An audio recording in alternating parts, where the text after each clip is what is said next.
شروع کرتے ہیں اللہ کے بابرکت نام سے جو بڑا مہربان اور نہایت رحم والا ہے۔ تمام تعریفیں میرے اللہ رب العزت کے لیے ہیں۔ السلام علیکم لسنرز، میں ہوں آپ لوگوں کی ہوسٹ نوشین، اور میں اپنے چینل خوفناک کہانیوں میں اپنے سبھی سننے والوں کو خوش آمدید کہتی ہوں۔ میں امید کرتی ہوں آپ سب لوگ خیریت سے ہوں گے، جہاں ہوں گے خوش ہوں گے۔ آج آپ لوگوں کے لیے میں ایز یوزول بہت انٹرسٹنگ ہارر سٹوریز لے کر آئی ہوں، جنہیں آپ لوگ بہت پسند کریں گے۔ سلسلہ شروع کرتے ہیں آج کی خوفناک کہانیوں کا۔ بڑھتے ہیں آج کی پہلی خوفناک کہانی کی طرف۔ پہلی خوفناک کہانی کے اشر شیئر کر رہے ہیں۔ اشر کہتے ہیں کہ آج آپ کے ساتھ میں اپنی کزن کی زندگی میں پیش آنے والی ایک بہت ہی زیادہ ڈراؤنی کہانی شیئر کرنا چاہتا ہوں۔ آج سے 1 سال پہلے کی بات ہے۔ میری کزن اپنی نانوں کے گھر گئی ہوئی تھی۔ اس کو ٹائیفائڈ ہوا تھا، تو اس نے ڈرپ لگوائی، تو وہ ڈرپ لگوانے کے بعد اس کی کچھ طبیعت خراب سی ہونے لگ گئی۔ اس کو اس طرح سے فیل ہو رہا تھا جیسے اس کو بہت زیادہ گھبراہٹ ہو رہی ہے۔ اس کی نانوں جس فلیٹ میں رہتی تھی، وہیں پر اسی بلڈنگ میں میری کزن کی ایک فرینڈ بھی رہتی تھی۔ تو میری کزن کو جب بہت زیادہ گھبراہٹ محسوس ہوئی، دوپہر 1 یا 2 بجے کا ٹائم تھا، تو میری کزن جو تھی وہ جا کر سیڑھیوں میں بیٹھ گئی۔ رمضان المبارک کا مہینہ تھا۔ جیسے وہ جا کر سیڑھیوں میں بیٹھی، اس کو ایسا محسوس ہوا کہ جیسے اس کی فرینڈ اس کو چھت کے اوپر سے آوازیں دے رہی ہے۔ اس نے جب اپنی فرینڈ کی آواز سنی تو اس نے یہ کہا کہ میں اوپر جا کر دیکھتی ہوں، میری فرینڈ ایمن مجھے آوازیں دے رہی ہے، لگتا ہے وہ مجھ سے پہلے ہی چھت پر گئی ہوئی ہے۔ جیسے ہی وہ چھت کے اوپر گئی، وہاں پر اس نے جا کر دیکھا تو ایمن کہیں پر نہیں تھی، یہاں تک کہ اس نے پورا چھت چھان مارا لیکن وہ کہیں پر بھی نہیں تھی۔ جیسے وہ واپس آنے لگی، اس کا ہاتھ کسی نے پکڑا۔ اس کو باقاعدہ محسوس ہوا کہ جیسے اس کا ہاتھ کسی نے پکڑا ہے، لیکن وہاں پر دیکھنے میں کوئی بھی نظر نہیں آ رہا تھا۔ کسی اندیکھے وجود نے اس کا ہاتھ پکڑ لیا اور اس کو ایک آواز آئی کہ آنا تو ایمن نے تھا، لیکن تم آ گئی، چلو اب تم ہی صحیح۔ جیسے اس کا ہاتھ کسی نے پکڑا، اس کے بعد وہ بھاگتی ہوئی نیچے آئی۔ جب نیچے آئی تو اس کی طبیعت بہت زیادہ خراب ہو گئی۔ اس کے بعد دن بدن اس کی طبیعت بہت زیادہ بگڑنے لگ گئی، یہاں تک کہ وہ اپنے گھر واپس آ گئی، لیکن اس کی طبیعت سنبھلنے کا نام ہی نہیں لے رہی تھی۔ کسی میڈیسن کا کوئی اثر نہیں ہو رہا تھا۔ اس نے پھر وہ چھت والی بات سارے گھر والوں کو بتائی کہ مجھے چھت سے آواز آئی تھی، اور جب میں اوپر گئی تو میرا ہاتھ کسی نے پکڑا اور یہ کہا آنا تو ایمن نے تھا لیکن تم آ گئی۔ اس کے گھر والوں نے جب یہ بات سنی تو وہ لوگ اس کو لے کر ایک عامل صاحب کے پاس گئے۔ جب عامل صاحب کے پاس گئے تو عامل صاحب نے جب حساب لگایا، پڑھائی کی، تو ان کا یہ کہنا تھا اس لڑکی کے اوپر ایک جن ہے اور 7 چڑیلیں ہیں جو اس کے پیچھے لگی ہوئی ہیں۔ اگر میں نے ان کو نکالنے کی کوشش کی تو اس میں اس لڑکی کی جان بھی جا سکتی ہے اور میری جان بھی جا سکتی ہے۔ دن بدن میری کزن کی حالت بہت زیادہ بگڑنے لگ گئی۔ اس کو بار بار خواب آتا تھا اور خواب میں وہی 7 چڑیلیں اس کو نظر آتی تھیں، اور وہ اس کو بار بار یہ کہتی تھی کہ ہم تمہیں اپنے ساتھ لے جائیں گے۔ بہت جگہ سے دم بھی کروایا، کوشش بھی کی، لیکن ان جنات نے، ان چڑیلوں نے اس کی جان نہیں چھوڑی۔ اس کے بعد میری کزن کو اس کی امی کی شکل میں وہی جو چڑیلیں تھیں وہ نظر آتی تھیں۔ اس کی امی کا روپ لے کر گھر کے ہر حصے میں اس کو نظر آتی تھیں، یہاں تک کہ وہ اس حد تک ڈرنے لگ گئی کہ وہ اپنی امی کے پاس نہیں جاتی تھی۔ اس کو یقین ہی نہیں آتا تھا کہ سامنے آنے والی جو عورت ہیں وہ اس کی اصل میں امی ہیں یا انہی چڑیلوں کا کوئی روپ ہے۔ وہ اس حد تک خوفزدہ رہتی تھی۔ وہ یہ کہتی تھی کہ مجھے اپنی امی کے پاس رہنا ہی نہیں ہے۔ پھر ایک ایسا وقت آیا، اس کی حالت اس حد تک بگڑ گئی کہ اس کو ہاسپٹل میں ایڈمٹ کروانا پڑا۔ جب وہ ہاسپٹل میں ایڈمٹ ہوئی تو ڈاکٹرز نے سختی سے منع کر دیا کہ اس کو فی الحال کھانے پینے کے لیے کچھ بھی نہیں دینا۔ ڈاکٹرز نے منع کیا ہوا تھا۔ اس کی امی وہیں پر ہاسپٹل میں تھیں۔ اس کی امی کے پاس نرس کے روپ میں انہی چڑیلوں میں سے ایک نرس بن کے آئی اور آ کر یہ کہنے لگی اپنی بیٹی کو جوس پلا دیں، اس کے جوس پینے کا ٹائم ہو گیا ہے۔ اس کی امی نے یہ بات بھی نہیں سوچی کہ ڈاکٹر نے منع کیا ہے۔ وہ اٹھی اور انہوں نے جا کر اس کو جوس پلا دیا۔ جیسے انہوں نے اس کو جوس پلایا، اس کی حالت حد سے زیادہ بگڑ گئی۔ فوراً سے ڈاکٹرز کو بلایا گیا۔ جب ڈاکٹرز نے دوبارہ سے اس کو چیک کیا تو ڈاکٹر کا یہ کہنا تھا کہ ہم نے سختی سے منع کیا تھا کہ اس کو کچھ بھی فی الحال کھانے پینے کے لیے نہیں دینا۔ آپ کو کس نے کہا تھا اس کو جوس پلانے کے لیے؟ اس کی امی نے بتایا کہ میرے پاس فلاں فلاں نرس آئی تھی اور اس نے آ کر مجھے کہا تھا کہ اس کو جوس پلا دیں، اور وہ جوس بھی وہی نرس لے کر آئی تھی۔ جو گیٹ اپ انہوں نے اس نرس کا بتایا یا جو نام بتایا، اس نام کی کوئی بھی نرس اس ہاسپٹل میں نہیں تھی۔ پورے ہاسپٹل کو ان لوگوں نے جان مارا، لیکن وہاں پر ایسی کوئی نرس نہیں تھی۔ اس کے بعد میری کزن کی حالت سنبھلی ہی نہیں اور اس کی ڈیتھ ہو گئی۔ آج بھی اس کی امی بہت روتی ہیں اور وہ خود کو قصوروار سمجھتی ہیں کہ شاید ان کے جوس پلانے کی وجہ سے ان کی بیٹی کی ڈیتھ ہو گئی۔ یہ میری کزن کی ایک کہانی تھی جو میں نے آپ کے ساتھ شیئر کی۔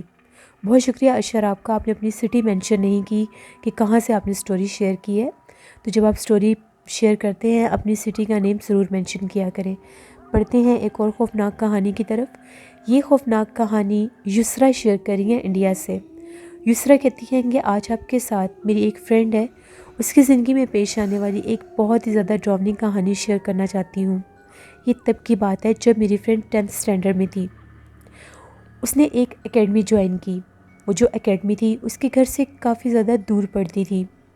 کہا یہ جا سکتا ہے کہ وہ اکیڈمی جہاں پر گھروں کی آبادی تھی وہاں سے ہٹ کے تھی۔ اس کے فادر نے اس کے ایڈمیشن کے بعد اس کے پک اینڈ ڈراپ کے لیے ایک پرائیویٹ وہیکل بک کروا دیا، یعنی صرف وہی اس سواری کے اوپر آتی اور جاتی تھی۔ اس کے فادر نے وہ جو اس کے آنے جانے کے لیے پک اینڈ ڈراپ کے لیے جو وہیکل لگوایا تھا، اس کا جو ڈرائیور تھا اس کے بارے میں کوئی خاص انفارمیشن نہیں لی انہوں نے، صرف اس کا نام ہی جانتے تھے۔ وہ بہت کم معاوضے میں، بہت کم پیسوں میں لانے اور لے جانے کا کام کر رہا تھا، اس لیے انہوں نے زیادہ ڈیٹیلز میں جانا گوارا ہی نہیں سمجھا۔ اسی طرح سے وقت گزرتا گیا اور میری فرینڈ ڈیلی اکیڈمی پڑھنے جایا کرتی تھی۔ ایک دفعہ ایسا ہوا، کافی زیادہ دیر ہو گئی اور اس کو اکیڈمی سے چھٹی بھی ہو گئی۔ ابھی تک وہ ڈرائیور اس کو پک کرنے کے لیے نہیں آیا تھا۔ کافی دیر اس نے انتظار کیا، گھر بھی خاصا دور تھا۔ اس نے پھر یہ سوچا کہ اگر میں یہیں پر بیٹھ کر ڈرائیور کا انتظار کرتی رہی تو پتہ نہیں وہ کب آئے گا بھی یا نہیں آئے گا۔ ٹائم کافی زیادہ ہو گیا ہے تو مجھے یہاں سے خود ہی نکل جانا چاہیے، اس سے پہلے کہ سورج ڈوب جائے اور مغرب ہو جائے۔ وہ وہاں سے نکلی اور پیدل چلنے لگ گئی۔ ابھی وہ اکیڈمی سے آدھے راستے میں ہی پہنچی تھی، سورج بالکل ڈوبنے والا تھا۔ تبھی اس کو اپنی بیک سائڈ سے کسی کے بلانے کی آواز آئی۔ جیسے اس نے پیچھے پلٹ کر دیکھا تو وہی اس کا ڈرائیور وہاں پر کھڑا تھا۔ وہ بڑی حیران ہوئی کہ یہ ڈرائیور ایک دم سے کہاں سے آ گیا اور بیچ راستے میں اس نے مجھے کیسے دیکھ لیا۔ اس نے ڈرائیور سے پوچھا کہ تم یہاں پر کب آئے ہو اور گاڑی کہاں پر ہے، جس پر ڈرائیور کا یہ کہنا تھا کہ گاڑی خراب ہو گئی ہے، اسی لیے تو آج مجھے اتنی دیر ہوگی آنے میں۔ اب میری جو فرینڈ تھی وہ بہت زیادہ ڈر بھی رہی تھی۔ اکیلی گھر جاتے ہوئے اسے ڈر لگ رہا تھا کیونکہ اس کا گھر ابھی بھی کافی دور تھا۔ ڈرائیور نے اسے یہ کہا کہ بس میری گاڑی ٹھیک ہو گئی ہوگی، آئے میں آپ کو آپ کے گھر چھوڑ دیتا ہوں۔ تو میری فرینڈ نے یہی مناسب سمجھا کہ کیوں نہ میں اسی ڈرائیور کے ساتھ چلی جاتی ہوں، اکیلے گھر جاتے ہوئے مجھے بھی ڈر لگ رہا ہے۔ تو ڈرائیور کے ساتھ جانے کے لیے راضی ہوگی۔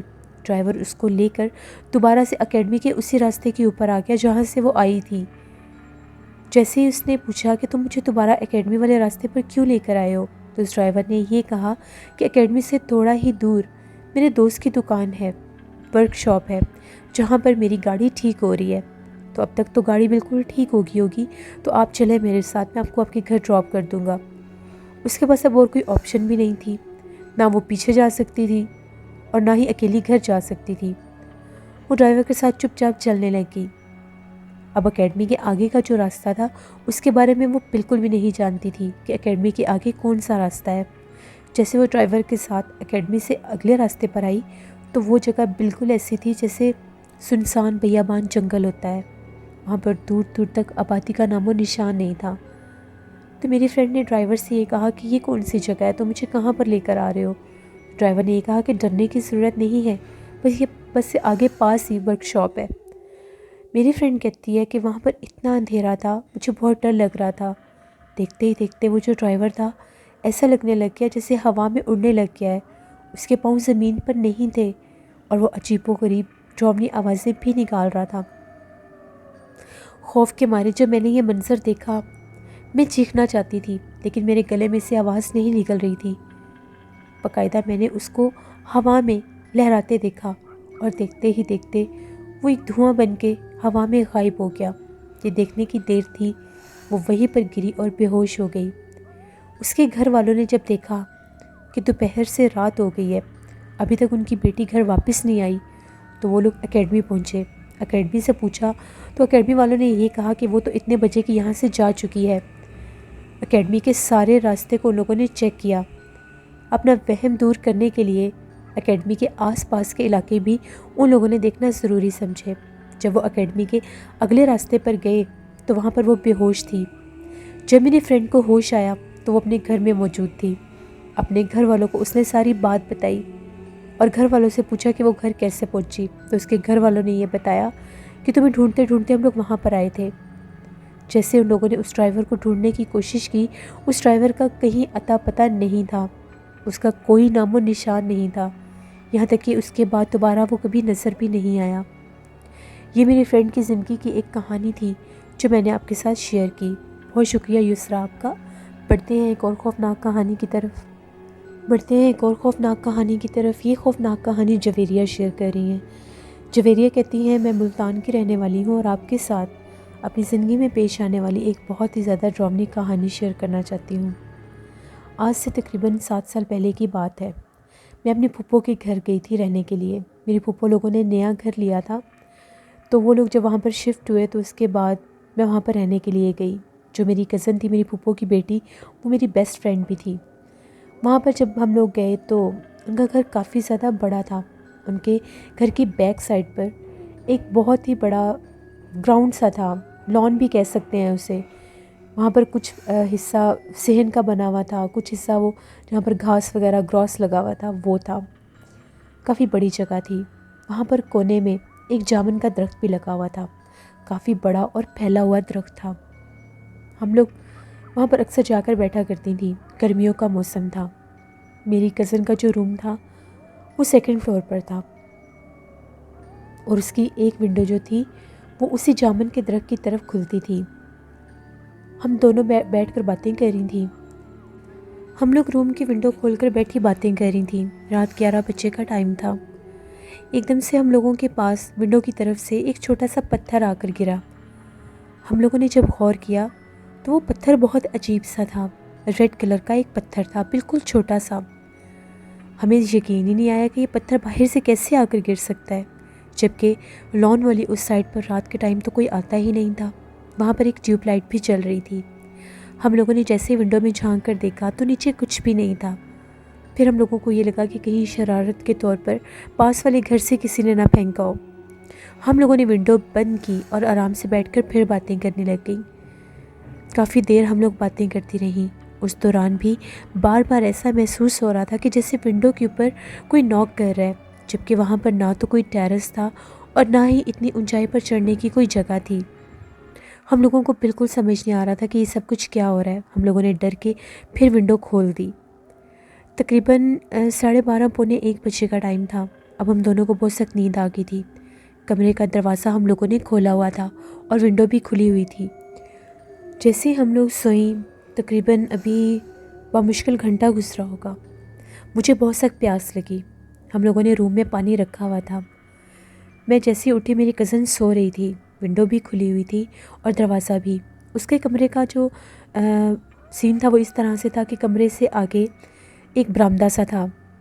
وہ برآمدے کے پھر باہر جب نکلتے تھے تو آگے پورا ایک چھت تھا، بہت بڑا صحن سا تھا چھت کا بھی۔ جیسے میں پانی پی کر، سامنے ٹیبل پر پانی رکھا تھا، میں اٹھی، میں نے گلاس میں پانی ڈالا، میں نے پانی پیا۔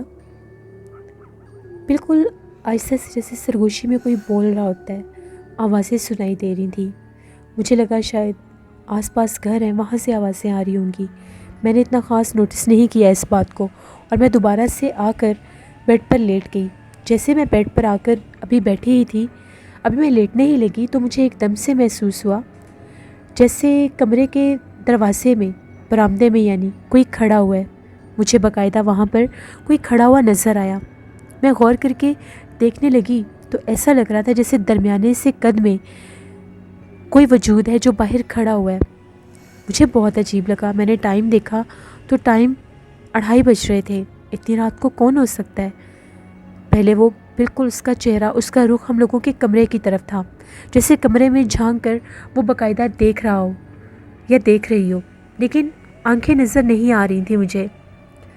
ابھی میں اپنی کزن کو جگا ہی رہی تھی۔ جیسے میں نے اپنی کزن کو جگانے کی کوشش کی تو میرے سامنے وہ جو کوئی بھی تھا، عورت تھی یا مرد تھا، اندھیرے میں کچھ خاص نظر نہیں آ رہا تھا مجھے، وہ اس صحن کی طرف چل پڑا جو باہر چھت کا صحن تھا۔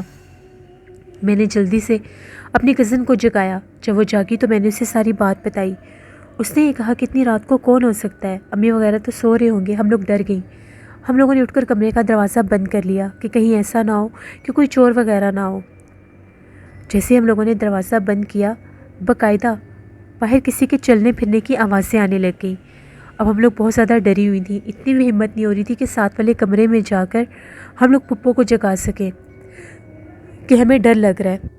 کافی دیر اس کے باہر چلنے پھرنے کی آوازیں آ رہی تھیں۔ ہم لوگ بہت زیادہ ڈری۔ آیت الکرسی پڑھی، پتہ نہیں کس پیر ہم لوگوں کی آنکھ لگی۔ صبح جب ہم لوگ جاگیں تو ہم لوگوں نے جیسے ہی دروازہ کھولا تو باہر ہم نے عجیب و غریب پیروں کے نشان دیکھے۔ وہ پیروں کے نشان بہت لمبے تھے اور عجیب طرح سے ان کا آگے سے جیسے بالکل ایک نوک ہوتی ہے، فنگرز نہیں تھیں، وہ نوک دار پاؤں تھے اور ان میں کافی زیادہ گیپ بھی تھا۔ اور ایک اور بات جو ہم لوگوں نے وہاں پر محسوس کی، وہ ایسے تھے جیسے وہ پاؤں مٹی والے ہوں، گیلی مٹی والے پاؤں تھے۔ وہ پاؤں بالکل اسی طرف سے آ رہے تھے جس طرف باہر چھت کا صحن تھا۔ ہم لوگ ان پاؤں کے تعقب میں چھت کے صحن تک گئیں تو وہ جو نشان تھے وہ دیوار کے اوپر بھی لگے ہوئے تھے۔ یہ چیز بہت زیادہ بھیانک تھی۔ ہم لوگ فوراً سے بھاگتی ہوئی نیچے آئیں اور ہم لوگوں نے یہ بات آ کر سب گھر والوں کو بتائی۔ پھپھو نے بھی آ کر دیکھا، میرے جو پھپھا تھے انہوں نے بھی آ کر دیکھا، ان کے بیٹوں نے بھی آ کر دیکھا۔ ان لوگوں کو یقین ہی نہیں آ رہا تھا۔ پہلے ان لوگوں کو یہ لگا کہ ہم لوگ شرارت کر رہی ہیں، ہم لوگ جان بوجھ کے گھر والوں کو ڈرانے کی کوشش کر رہی ہیں۔ لیکن جب ان لوگوں نے وہ پیروں کے نشان اتنی اونچی دیوار پر دیکھے جو لان میں سے آ رہے تھے، ایسے لگ رہا تھا کہ جیسے رات کے ٹائم لان میں سے کوئی دیوار کے اوپر سے چڑھ کر چلتا ہوا اس چھت کے اوپر آیا تھا۔ پھر ہم لوگوں نے انہیں یہ بات بھی بتائی کہ ہم لوگوں نے کھڑکی کھولی ہوئی تھی اور وہاں سے ایک پتھر آ کر ہمارے پاس گرا تھا اور وہ پتھر بالکل ریڈ کلر کا تھا، جبکہ ان کے گھر میں کوئی بھی ایسی دیوار، کوئی بھی ایسی جگہ نہیں تھی جہاں پر کوئی ریڈ کلر کی کوئی اینٹ لگی ہوتی۔ وہ ریڈ عجیب سا کلر تھا، جیسے ڈارک مرون سا کلر ہوتا ہے۔ اب سب لوگ پریشان ہو گئے۔ ابھی اس گھر میں شفٹ ہوئے ان کو صرف زیادہ سے زیادہ بھی 10 دن ہوئے تھے۔ میں وہیں پر تھی، ہمیں بہت ڈر لگ رہا تھا۔ اسی دن کی بات ہے، میرے پھپھا نے یہ کہا کہ ہمیں یہ بات کسی سے شیئر کرنی چاہیے، کیونکہ جو دیوار کے اوپر پیروں کے نشان ہیں یہ بہت عجیب بات ہے، ایسا تو کبھی زندگی میں ہوا ہی نہیں۔ تو انہوں نے یہ بات اپنے ایک دوست کے ساتھ شیئر کی۔ وہ ایک عامل صاحب کو جانتے تھے، وہ ایک عامل صاحب کو لے کر ان کے گھر آئے۔ وہ عامل جب ان کے گھر آئے، ان عامل نے وہ پیروں کے نشان باقاعدہ دیکھے۔ جس طرف سے وہ آ رہے تھے وہ وہی راستہ بنتا تھا جو جامن کے درخت تک جاتا تھا۔ جب وہ عامل آئے انہوں نے وہ پیروں کے نشان پوری دیوار کے اوپر دیکھے۔ ان میں گیپ کافی زیادہ تھا، یعنی ایک پاؤں اگر یہاں پر ہے تو دوسرا پاؤں اس سے کافی زیادہ فاصلے پر تھا۔ انہوں نے پڑھائی کی تو ان کا یہ کہنا تھا کہ اس جامن کے درخت کے اوپر بہت زیادہ جنات ہیں۔ آپ لوگ اس گھر میں ابھی آ کر شفٹ ہوئے ہیں، اس لیے وہ جنات آپ کے اوپر اپنا آپ ظاہر کر رہے ہیں۔ ان کا مین بسیرا اوپر والا پورشن ہے، اسی لیے انہوں نے ان لڑکیوں کو اپنا آپ ظاہر کیا ہے۔ بہتر یہی ہے کہ آپ لوگ اوپر والے پورشن میں زیادہ نہ رہیں۔ اگر آپ اوپر والے پورشن میں زیادہ رہیں گے تو وہ جنات آپ کو نقصان بھی پہنچا سکتے ہیں۔ اب یہ ایک نئی مصیبت تھی، ابھی وہ لوگ ابھی شفٹ ہوئے تھے اور اوپر سے یہ واقعات ہونا شروع ہو گئے۔ میں تو پھر وہاں پر 3-4 دن رکی اور واپس آ گئی۔ ان 3-4 دنوں میں بھی وہاں پر عجیب و غریب واقعات ہوتے تھے، کچھ سمجھ نہیں آتی تھی۔ ایک دم سے کوئی بھاگ کر پیچھے سے گزر جاتا تھا اور نظر نہیں آتا تھا، بالخصوص جہاں پر اندھیرا ہوتا تھا وہاں پر عجیب و غریب چہرے اور وجود بنتے ہوئے نظر آتے تھے، اور جب لائٹ چلاتے تھے تو وہ غائب ہو جاتے تھے۔ پھپھو لوگوں کا ایک سٹور روم تھا، وہ سٹور روم انہی سیڑھیوں کے نیچے تھا۔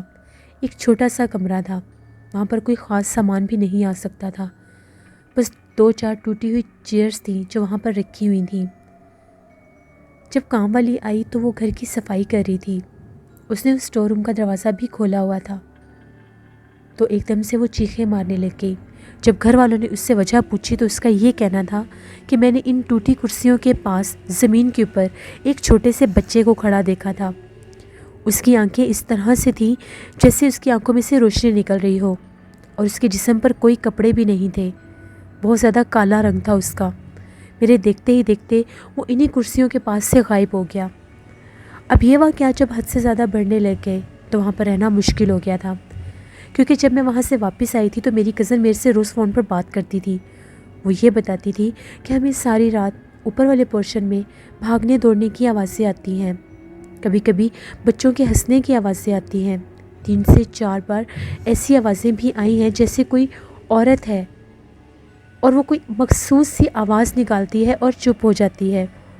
وہ لوگ اس گھر میں 1 ماہ رکے تھے۔ اس 1 ماہ کے اندر کافی زیادہ پرابلمز آئیں ان لوگوں کو۔ جو میرے پھوپھا تھے ان کی شاپ تھی بہت بڑی، وہاں پر بہت زیادہ نقصان ہونے لگ گیا۔ ان لوگوں نے سٹاک منگوایا تھا اور سٹاک میں اپنے آپ ہی آگ لگ گئی، کوئی پتہ نہیں چلا کہ کس نے اس کو جلایا کس نے نہیں جلایا۔ جب اس طرح سے نقصان ہونے لگ گئے، گھر میں بھی چیزیں ٹوٹ جاتی تھیں، کوئی نئی چیز لا کر رکھتے تھے تو ابھی یوز بھی نہیں کرتے تھے، مارکیٹ سے بالکل ٹھیک لے کر آتے تھے، جب اس کو یوز کرنے کے لیے اس کی پیکنگ کو کھولتے تھے تو وہ چیز ٹوٹ چکی ہوتی تھی۔ بہت دفعہ ایسا ہوا تھا کہ وہاں پر الماری میں رکھی چیزیں بھی ٹوٹ جاتی تھیں۔ پھر انہوں نے دوبارہ سے ان عامل سے بات کی تو ان کا یہ کہنا تھا کہ یہ جنات نقصان پہنچانے والے ہیں، بہتر یہی ہے آپ لوگ اس گھر کو چھوڑ دیں۔ وہ گھر بنا تو بہت زیادہ خوبصورت تھا، لیکن اس کی کنسٹرکشن بہت زیادہ پرانے سٹائل میں بنائی گئی تھی، یا شاید یہ کہا جا سکتا ہے کہ وہ ایک قدیم اور پرانا گھر تھا جس کو رینوویٹ کر کے ان لوگوں نے فردر آگے رینٹ آؤٹ کر دیا تھا۔ پھر ان لوگوں نے وہ گھر چھوڑ دیا۔ اس کے بعد کبھی بھی کوئی نقصان نہیں ہوا، نہ کوئی چیز ٹوٹتی تھی اور نہ ہی ان کو بزنس میں کوئی کرائسس آتے تھے۔ یہ ایک سٹوری تھی میری پھپھو کے گھر کی جو میں نے آپ کے ساتھ شیئر کی۔ بہت شکریہ جویریہ آپ کا۔ لسنرز، یہ تھی آج کی خوفناک کہانیاں۔ اپنا فیڈ بیک مجھے ضرور دیں، آپ لوگوں کو کیسی لگی۔ آپ لوگ بھی اپنی خوفناک کہانیاں شیئر کر سکتے ہیں ڈسکرپشن باکس میں دیے گئے ای میل آئی ڈی nushinwirk57@gmail.com پر۔ اس کے علاوہ آپ لوگ مجھے کمنٹ باکس میں بھی سٹوری شیئر کر سکتے ہیں۔ ہارر اردو سینٹر کو جا کر ضرور سبسکرائب کریں، وہاں پر میں نے بہت اچھے ہارر ناولز پوسٹ کیے ہیں، آپ لوگوں کو پسند آئیں گے۔ اپنا فیڈ بیک مجھے دیتے رہا کریں، اپنی ڈھیروں دعاؤں میں مجھے میری فیملی کو ضرور یاد رکھیے گا۔ کل آپ لوگوں سے پھر ملاقات ہوگی کسی نئی خوفناک کہانی میں۔ Thank you for watching, stay blessed, اللہ نگہبان۔